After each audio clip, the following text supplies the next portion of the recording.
So, we were discussing central force motion of a particle under a central force, and I defined a central force by saying that there is a particle which is moving under a force, and then there is a point, so that all the time the force is along the line joining that point and the particle, and the magnitude only depends on the distance from that particle. So, if you have x y z axis, x axis, y axis, z axis, and then you have a particle here, and at some time t it is here, this is the radial line OP, and suppose it has a velocity in some direction, it has a velocity in this direction, right. The choice of x y axis can be made after I know the velocity of this particle. At this particular instant it will have some velocity. So, there will be a velocity vector, and then you have this OP.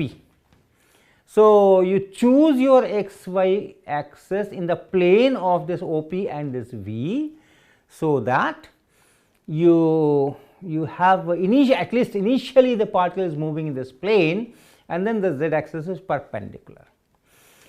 And if the force on the resultant force on this particle is like V Fr r cap, force is equal to Fr r cap, r is this distance and r cap is unit vector in this direction, this is r cap. Okay, it can be away from O or it can be towards O, that will depend on this function. This function can be negative, this function can be positive. So, the force can be away, force can be towards.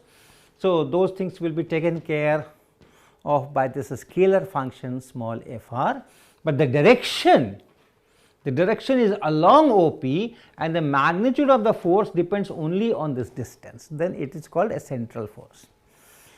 And then we saw that the torque is 0, torque on the particle is 0, because at any time, what is torque? Torque is r cross f, and since f is in this radial direction, r vector is in the radial direction. So, this is 0, and torque 0 means the L vector is constant,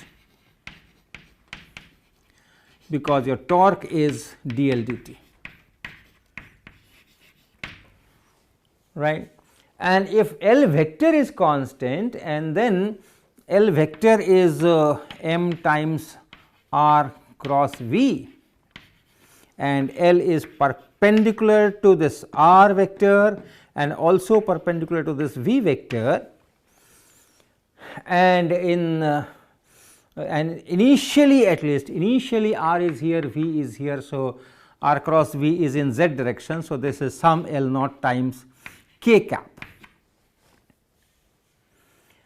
So, initially there is no velocity component in z direction, and velocity has to remain perpendicular to the z direction, and therefore, you cannot have the particle out of this xy plane.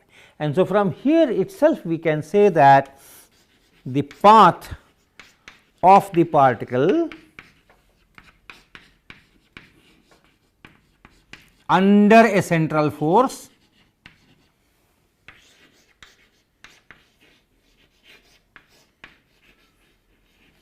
is in one single plane, whatever be that plane. It is a two-dimensional motion, it is not three-dimensional motion, although it is free to go anywhere as such, no boundary is there. It is not constrained somewhere by putting some sheet or something that you cannot go away from this, but still it will go in one particular plane, and the plane will be decided by how the motion is started, right. So, if you have the center of force, the force is away from this center or towards that center, and then you have velocity, that decides the plane, and once it is in that plane, it will always remain in that plane, coplanar. Then the other thing we found is that the magnitude of L is m r square theta dot, okay. this angle is known as theta and this distance is known as r.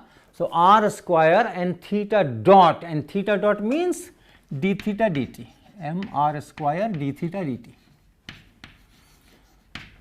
This is the magnitude, and since L is constant, right, since L is constant, this magnitude is also constant. And from this fact that the magnitude is constant, we can derive another nice property of this central force motion. The path is in one single plane, and now we are going to derive yet another beautiful property under central force motion, and that is, if the particle at time t is somewhere here, this is x axis, this is y axis, this is r, this is theta, and in dt time, this is at time t, and in dt time it reaches somewhere here, and this time the velocity is v. So, this distance is v dt, and this angle is theta. This distance from here to the new position is r plus dr, and the new angle is theta plus d theta. So, this angle is d theta. So, let us first calculate what is the area of this triangle. What is the area of this triangle? Remember, we are talking of infinitesimal time dt, and therefore, this dr is infinitesimally small, this d theta is infinitesimally small, and this whole area is infinitesimally small. What is that area? Let us calculate. So, if I drop a perpendicular from here and call this as h, remember this v dt is this line is v dt. Area of this triangle is half into base into height, half into base into height, and that is half into base is this is the base, one side on which you drop the perpendicular from the third vertex. So, this is base. So, this r, base is r, and height is this one, and this height you can write from this right angle triangle, this height will be r plus dr sine of d theta, r plus dr sine of d theta, right.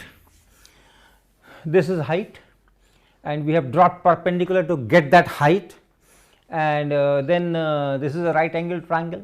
This is the hypotenuse, r plus dr is the hypotenuse, and this is the side h opposite to angle d theta. So, sine d theta will be this h divided by r plus dr, and h will be r plus dr into sine d theta. But since the angle is infinitesimally small, sine d theta is same as d theta in the limit.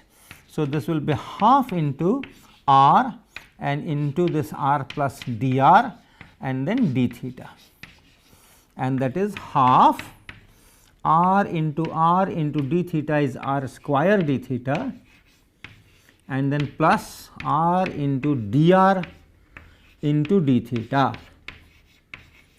And since we have first order infinitesimally small quantity present here, and this is that second order infinitesimally small quantity, there are two infinitesimal quantities dr and d theta is product of that. So, this can always be dropped in presence of this. This is not an approximation. This is not an approximation because we are going to take limits. We always talk in terms of the limits. Final results in calculus are the limits, and there it is exactly the same. So, this can be dropped out, and this area dA is equal to half r square and then d theta. That is the area, and this is the area swept by this radius vector in time dt. This was the radius vector. This was the radius vector, and then this radius vector is, suppose this is going, this whole radius vector, actually the particle is going, but you draw this radius vector from each point of this path. So, as if this is sweeping this area, this radial line is sweeping this area in time dt. So, the rate at which this area is being swept, this radius vector is sweeping the area, will be dA dt, and that dA dt will be half r square d theta dt, that is half r square theta dot, and that is L divided by 2m.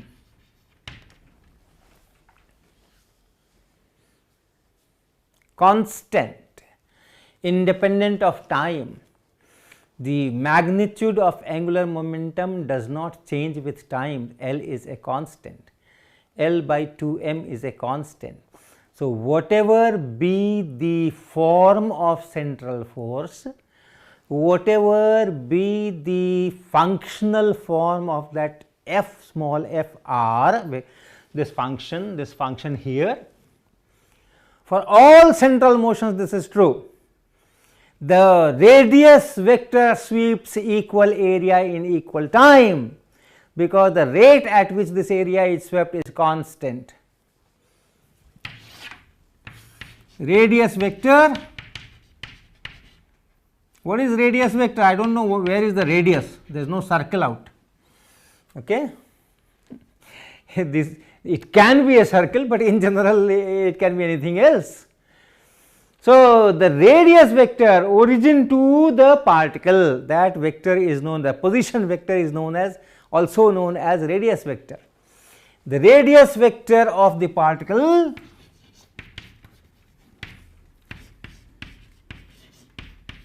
sweeps equal area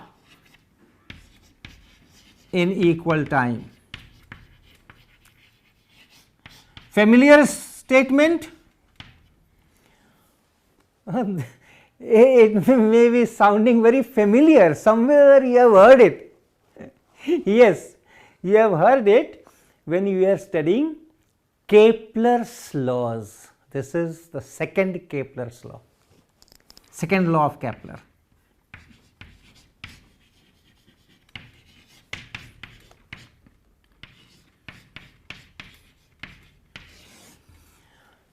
And from in what context these laws were given? Planetary motion, motion of planets around the sun. So, there are some 8 planets or 9 planets at the time of Kepler, perhaps there were 9 planets. So, different planets are going in different elliptical orbits around the sun, with sun at one of the foci. So, that is Kepler's first law. The second law is the radius vector from the sun to the planet sweeps equal area in equal time, and the third law is about the time period. Square of the time period is proportional to the cube of the semi major axis of the ellipse. The second law of Kepler is valid for all varieties of central force motion, whatever is Fr. Now, specifically if you talk of that sun planet type system, you know, the force is given by G m by r square, magnitude, and then the direction. So, we can write minus and r cap here. So, this is taking sun as the origin and planet as the particle. So, if this is the origin, then this distance is r, this is r cap vector, it is attractive force. So, it is this.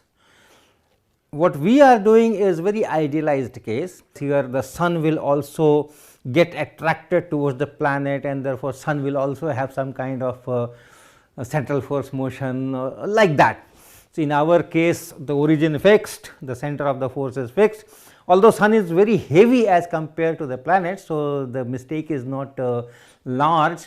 but then you can reformulate this sun planet system, neglecting the effect of other planets, of course, asteroids and so many moons and all those things are there. Forget that. If you have just one center here sun, another center say earth, then although the sun is also moving, the earth is also moving under mutual attraction, but that problem can be reformulated to match with this description.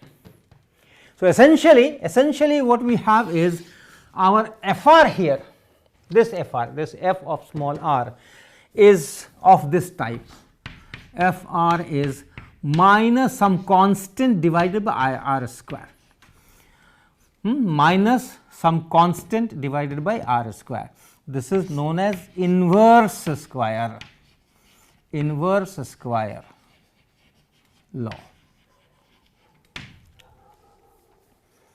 So, if Fr is of this variety, you are considering a particle on which this central force is acting and the magnitude of central force is given by this 1 by r square type, and it is always directed towards that origin, then it will very close to our planetary system or very close to the Bohr's model hydrogen atom, where proton is sitting at the center, electron is going around it, and very close to that Rutherford scattering, where you have a nucleus, alpha particle is sent, and because of that force, of course repulsive force, or if you send beta particles, then it is attractive force.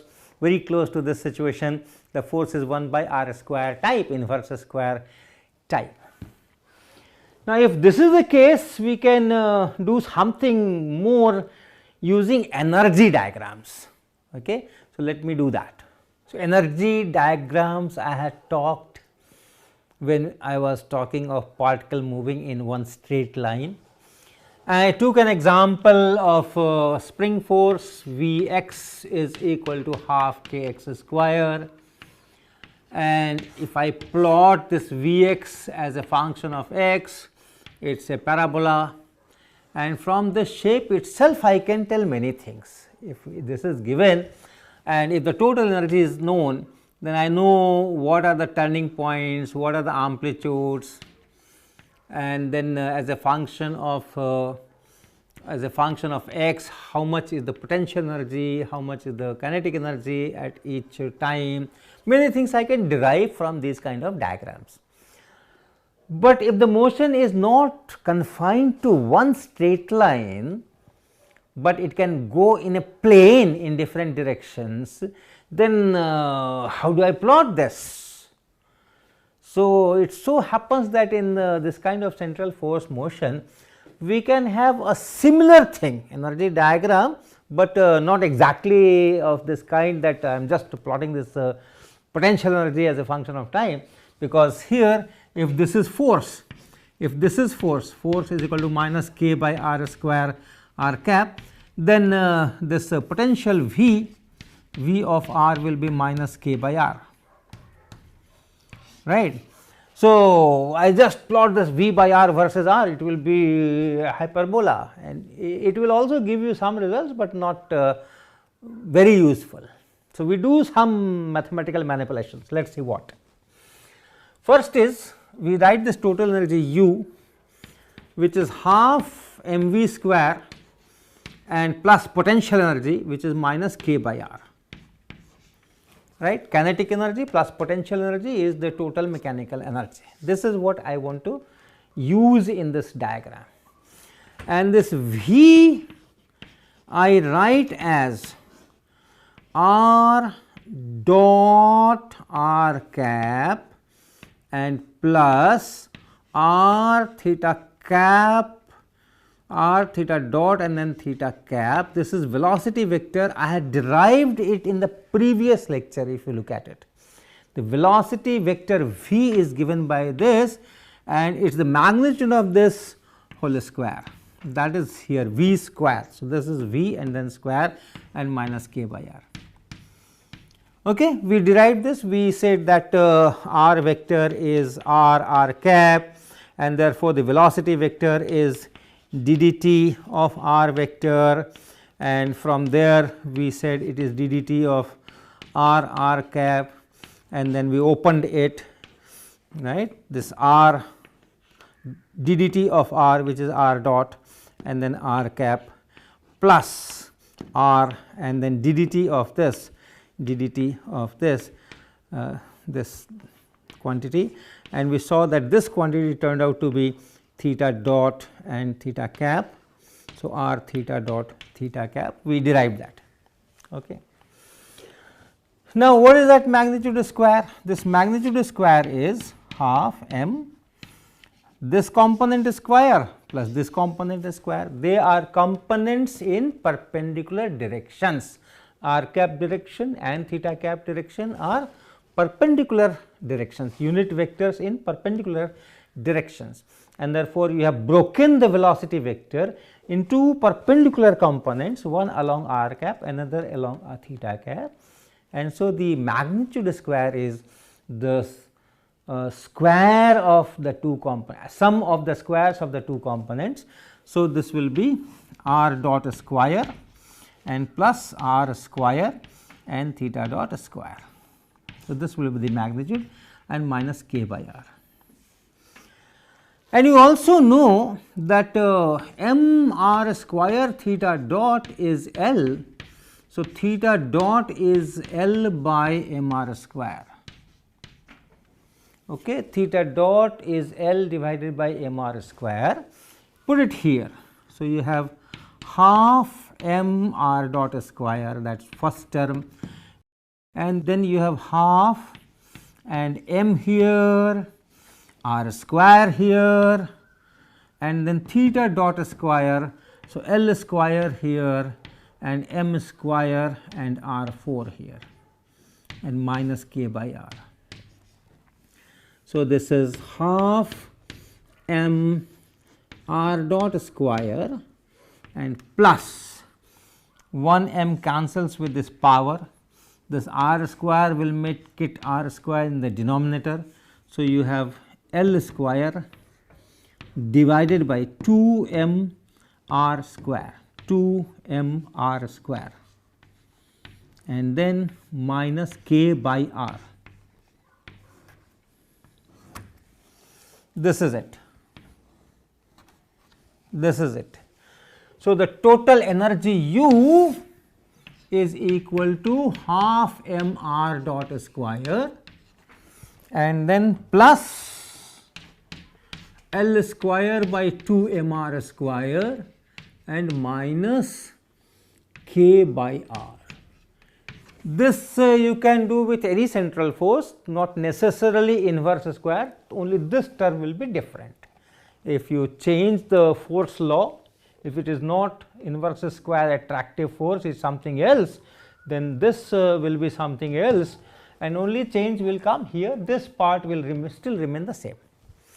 Now, it resembles, now I have only one variable r, not x and y. So, it resembles that motion in one straight line. There we had for motion in one straight line, we had u is equal to half m x dot square dx dt, and then Vr plus potential V x y z. This is a function of x. No, it is a one straight line motion. So, the position is just V at x. So, you have half m x dot square and then a function of x, and then we said that okay, we plot this V x as a function of x, and then we derive information from here. Now, this equation is somewhat of this type, half m x dot square, half m r dot square, and the same x is appearing here, it is some function of x, and this is some function of r dot here and some function of r here, x dot here and some function of x here, right. So, you can draw a diagram where this quantity is plotted, right. here we plotted this Vx, here we plotted this Vx and derived the equations. Here we plot this quantity which we call V effective as a function of r, and from this we can derive several information about the inverse square, attractive inverse square motion of a particle. Okay, so how do I plot this? The actual plot will depend the actual value of this L, M and K, but we can still have some information about the shape. Say there are two terms here, one is proportional to 1 by r square, another is proportional to 1 by r. If r is very small, much smaller than 1, then what will happen? 1 by r tends towards infinity, 1 by r becomes very large, and if 1 by r becomes very large, 1 by r into 1 by r will again be very large. So, this 1 by r square will dominate over this 1 by r term. Here you have 1 by r, here you have 1 by r square. So, L square, M, K, they are all fixed. So, if you go sufficiently towards that smaller values, if r is sufficiently small, you can always make this much larger than this. So, for very small values of r, this term will dominate, the positive term will dominate, the negative term will be much smaller in magnitude as compared to this. So, for very small r, this value will be somewhere here, and then it will come down, and at some value, which value? L square by 2 m r square is equal to k by r. So, r is equal to L square by 2 m k. At this value, this whole quantity is 0. So, it will cross this this r axis somewhere here, it will cross at this position, it will cross. Now, this will start dominating. These two terms are now equal, and after that 1 by r is becoming smaller. As r is going bigger, 1 by r is becoming smaller, and if 1 by r is small, 1 by r into 1 by r is still small, much smaller, and therefore, this will keep dominating. And how is this minus 1 by r? So, if you see minus 1 by r is something like this, and this will dominate 1 by L square by 2 m r square. If I plot, it will be of this type, going to 0. Ultimately, both of the terms are going to 0. Minus k by r will be of this type. So, here they are equal. It will be going like this. This will be falling much faster. This will be falling much faster. Okay. And here they are equal, and therefore, it will come like this. After this, this will dominate, and this will become smaller and smaller. So, it will be of this type.